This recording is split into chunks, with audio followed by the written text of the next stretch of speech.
सुप्रभात। जय श्री कृष्ण। नवम अध्याय परम गुह्य ज्ञान अथवा परम गुह्य योग के माध्यम से हम उस ज्ञान को समझने का प्रयत्न कर रहे हैं जो अत्यंत गोपनीय है, जिसकी अनेक विशेषताओं को श्री कृष्ण ने बताया, जिसे हमने गत श्लोकों के माध्यम से समझा। उस ज्ञान की विशेषताओं के पश्चात उस ज्ञान के प्रारंभ में श्री कृष्ण अर्जुन से कहते हैं कि हे अर्जुन, वह ज्ञान उसको इस प्रकार समझो कि यह समस्त जगत, प्रत्येक चर अचर प्राणी अव्यक्त स्वरूप में मेरे ही द्वारा व्याप्त है। सभी जीव मुझ में हैं, लेकिन मैं उनमें नहीं हूँ। ऐसा श्री कृष्ण क्यों कहते हैं अथवा इसके आगे इसके स्पष्टीकरण व्याख्यान स्वरूप श्री कृष्ण क्या समझाते हैं, आइए जानते हैं। श्लोक संख्या 5। न च मत्स्थानि भूतानि पश्य मे योगमेश्वरम् भूतभिन्न च भूतस्थो मम आत्मा भूतभावनः मम आत्मा भूतभावनः। श्री कृष्ण कहते हैं, मेरा योग ऐश्वर्य देखो, मुझ में जीव नहीं और जीवों का पालक। जीवों में मेरा आत्म नहीं, मैं जीवों को उत्पन्न करता हूँ। भावार्थ, यहाँ श्री कृष्ण अर्जुन से बहुत गहरी बात कहते हैं। वे कहते हैं कि हे अर्जुन, मेरी योग शक्ति देखो, मेरा योग ऐश्वर्य देखो। मुझ में जीव नहीं है, किंतु मैं जीवों का पालक हूँ, उनका पालन पोषण करता हूँ। जीवों में मेरा आत्म नहीं है, मैं जीवों को उत्पन्न करने वाला हूँ।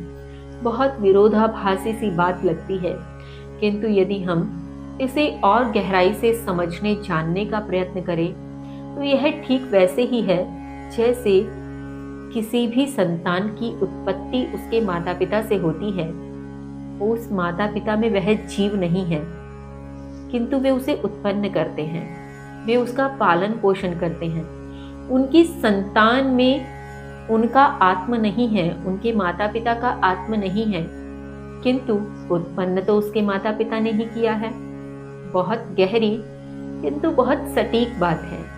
इसके आगे श्री कृष्ण कहते हैं, श्लोक संख्या 6। यथाकाश स्थितो नित्यं वायुः सर्वत्र गोमः तथा सर्वाणि भूतानि मत्स्थानीत्युपधारय श्री कृष्ण कहते हैं, जिस प्रकार सदैव आकाश में स्थित महान वायु सभी जगह बहने वाली है, उसी प्रकार समस्त जीव मुझ में हैं, इस प्रकार से समझो। भावार्थ, यहाँ श्री कृष्ण बहुत सुंदर उदाहरण देते हुए कहते हैं कि जिस प्रकार से इस आकाश में सदैव वायु स्थित है, यानी आकाश के भीतर ही है वायु, किंतु उसके भीतर होते हुए भी वह स्वतंत्र रूप से बहती है। इसी आकाश के भीतर स्थित यह वायु इसमें जिस प्रकार बहती है, उसी प्रकार समस्त जीव मुझ में है, यानी यह समस्त ब्रह्मांड मेरे अंदर स्थित है। मुझे तुम वह आकाश कह सकते हो, और मेरे भीतर जो ब्रह्मांड चराचर जगत है, उसे तुम वायु के रूप में समझो, जो स्वतंत्र रूप से अपना कर्म करते हुए मेरे भीतर ही विचरण कर रहे हैं। कितना सुंदर उदाहरण है।